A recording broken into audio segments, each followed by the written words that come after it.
And recording. So it's about time I get back to Wintersun. I've done two reactions to them so far, both of them live at Sonic Pump Studio. So I'm going to continue with that because they've been awesome so far. First one was Sons of Winter and Stars. Second one was Time. This next one is Land of Snow and Sorrow. So it's about 8 minute song, so I'm just going to jump right into it.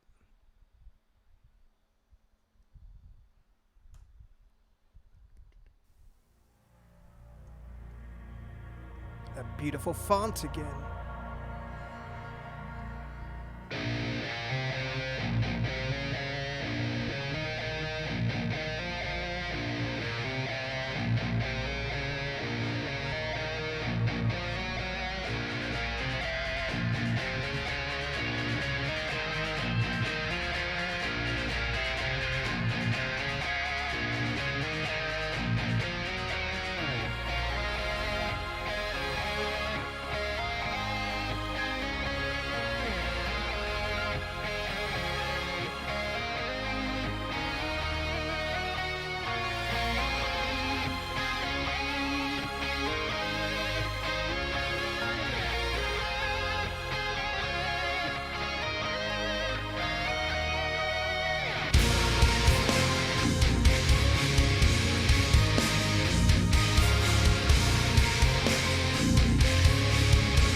Sounds more ballad.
So far it's gotten off to a really slow start. Um, Granted, the song has the word sorrow in it, so I should have known that it would be kind of like a softer, ballady, lower tempo kind of song. But I mean, even just the gradual build up from the first riff, it's all coming across as pretty slow, but that's good. It adds to the sort of epic quality that this band kind of brings, and it's picked up since then. Let's see how it keeps going for the next 5 minutes.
I really like that progression that he's playing right there. Like it just sounds really, really like pleasant and kind of like cools you down a little bit after that crescendo that they hit around the 5 minute mark. Because the first 3 minutes had a lot of empty space, uh, and I figured it would build, but I thought the build would come towards the end of the song, not towards like the middle. So once he actually hit that about 5 minute mark, it just raised itself up. The vocals lifted itself up. The guitaring was up at that high point as well. And then it's cooled down a bit, but it's kept at that sort of rate.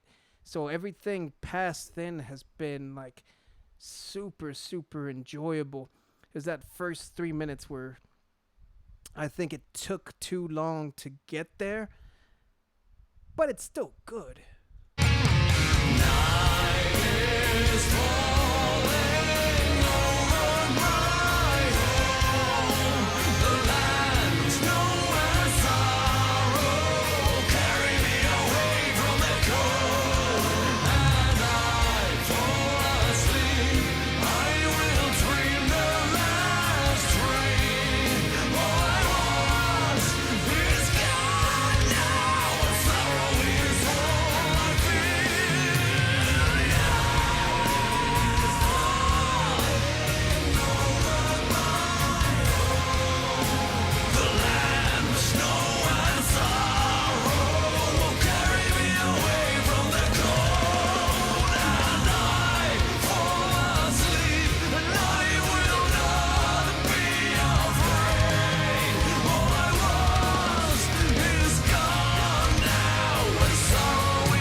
I like how the drummer keeps playing to the camera. Like every time the guy passes by, he's just like,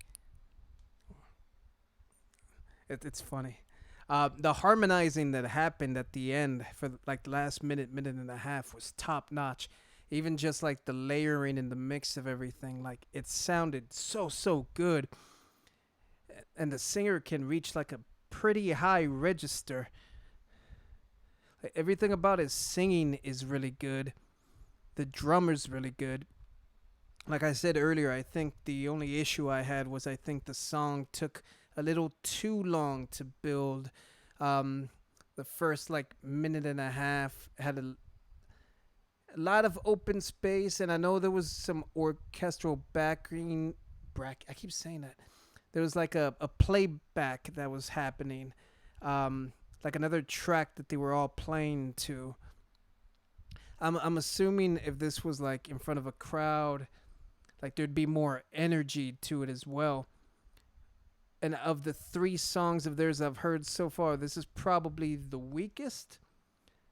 But that doesn't mean it's terrible. This is still like an 8.5 out of 10. This is like very, very good. And I enjoy their sound a lot.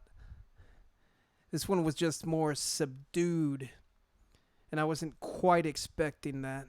But like I said, the harmonizing, the crescendo around the 5 minute mark, even just that sort of like breakdown where I stopped it about a minute or two ago, that chord progression just sounded really, really good.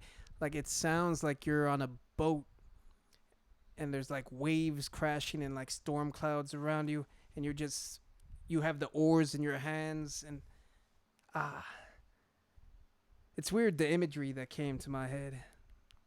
But this was definitely really good, and I'm gonna still check out more by them.